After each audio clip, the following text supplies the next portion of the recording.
Hello everyone, welcome back to my channel. Today I'm going to be showing you how to crochet your own little baguette bag or little purse, I guess. I guess it's like a baguette bag, but it's these little cute bags, and yeah, it's really a simple beginner-friendly tutorial. And I made this one, which is the larger size, and then I made this one, which is the smaller size. And as you can see, there's a big difference in like how much bigger this one is than this one.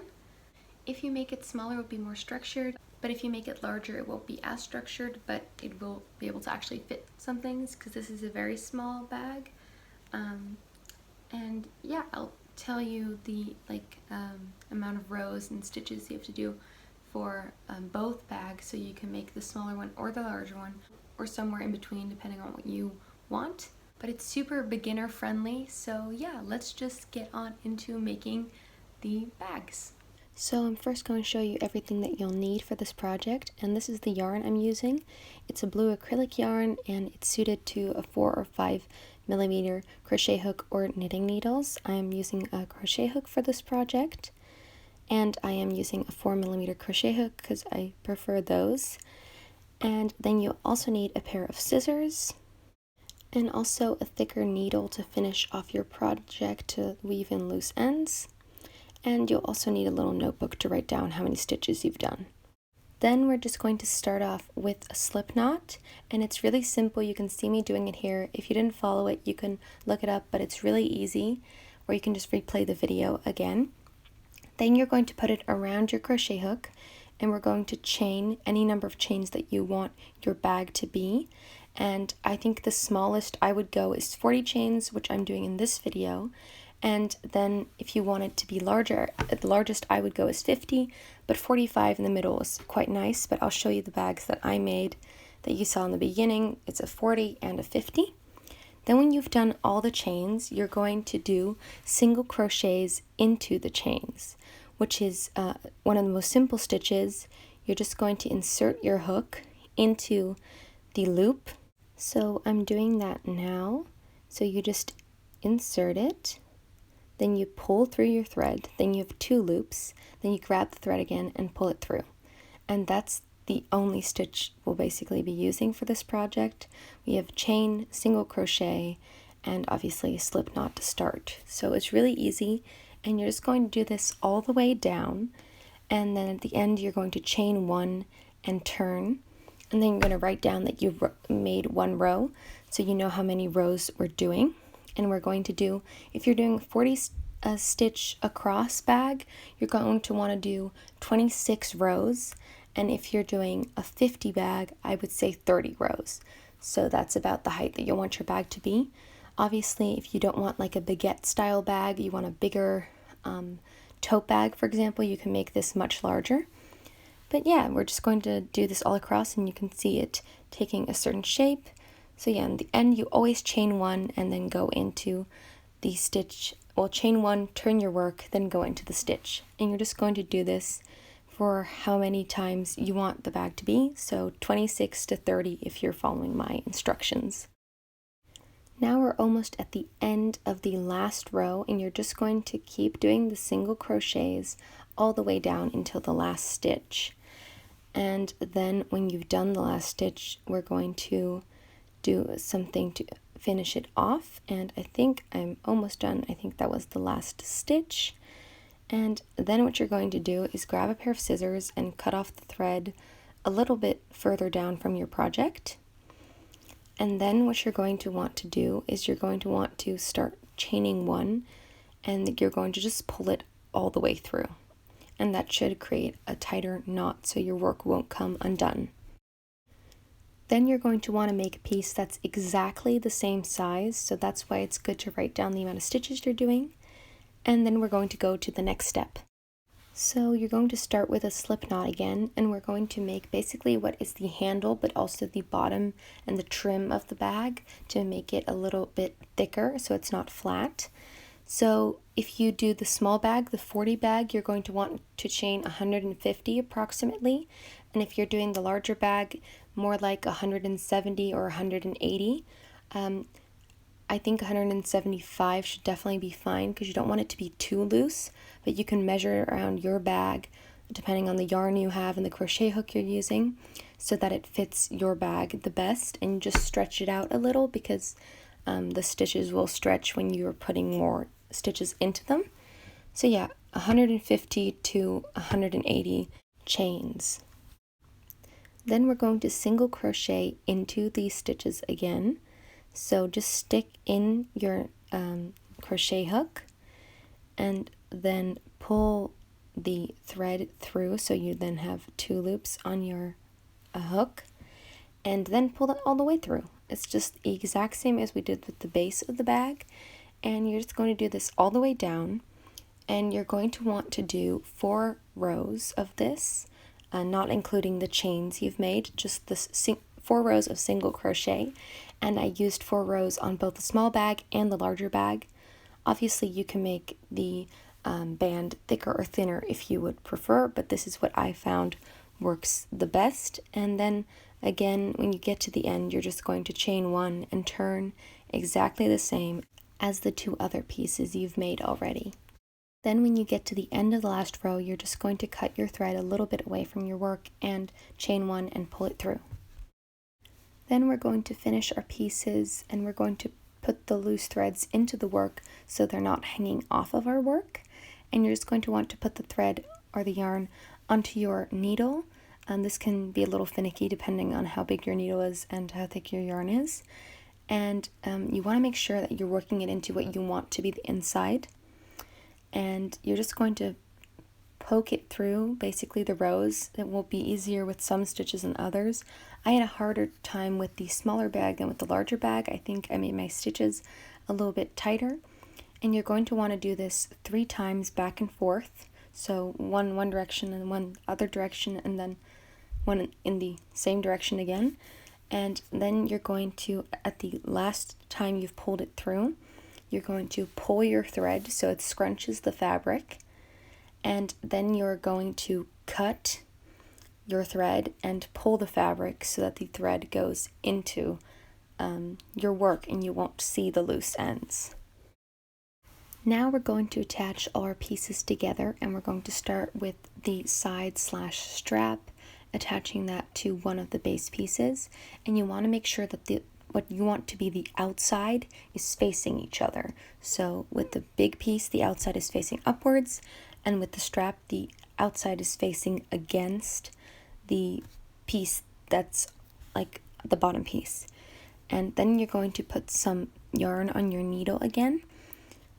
And we're going to basically just stitch that through the whole way.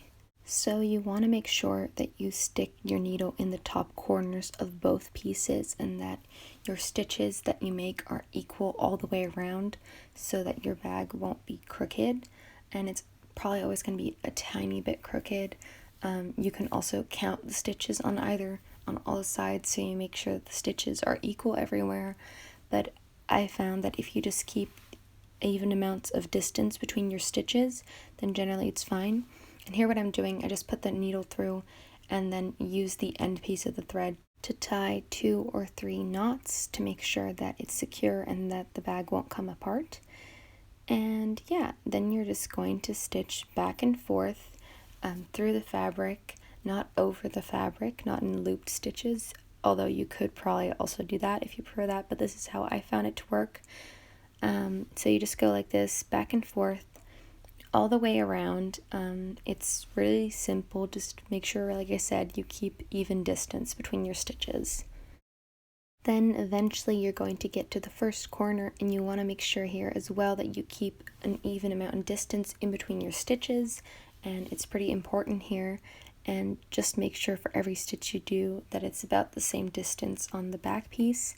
It's kind of odd to turn it, but just make sure that the end, like the sides, stay aligned and you'll be fine. It's a little finicky right here, but if you have done it once, the other 3 corners in the end will be much easier. But yeah, you're just going to do this all the way around until you reach the other side of the bag. Then when you've reached the end, you want to make sure that you secure it here as well. So you want to go all the way to the top to make sure that the strap is aligned nicely with the side of the bag. And when you have gone all the way to the top, you're going to just start with a stitch going through as you normally would, but instead of pulling it all the way through, you're going to use your needle to go back into the loop that's left to create a knot. And you're going to want to do this 2, maybe 3 times so that your work stays in its place. And you want to make sure that the knots you're making are close together so that they stay more secure. And I'm doing, I think, one more here to make it as secure as possible. And then after that, you're going to cut your piece of thread off of your work. And this is what it should look like. Then we're going to attach the other side, because obviously it's not a bag yet. And we're just going to thread our needle again, and you want to make sure that you have enough thread to go around the whole side.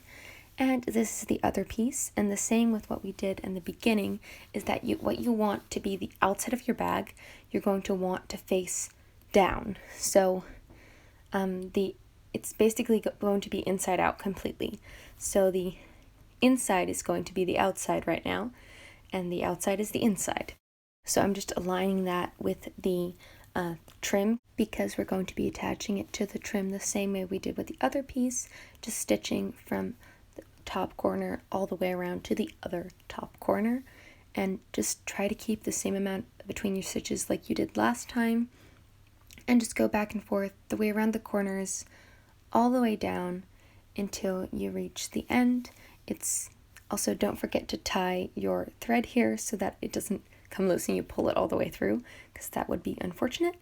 And yeah, we're just going to stitch the same way all the way to the other side. Then when you get to the other side, we're going to finish it off the same way we did before. So you're just going to stick your needle through and then leave a loop, and then pull your needle through that loop 2 or 3 times to make sure that your work is secure. And then you're just going to cut off the loose thread. And now we're going to attach the strap to the other side so that it's actually a strap and not just a dangly piece of a crochet. So you want to make sure that it's not twisted when going to the other side. And you're going to attach it to the other side, and you're going to attach it like I'm doing right here. You can't see it because I'm holding it out of the camera. So like that, you're putting the insides basically together.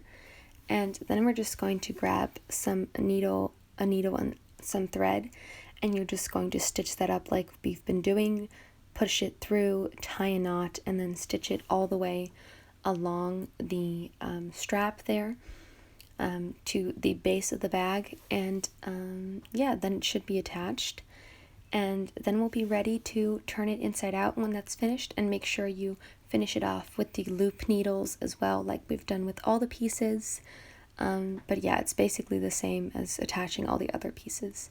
So I'll see you guys when I'm done with that.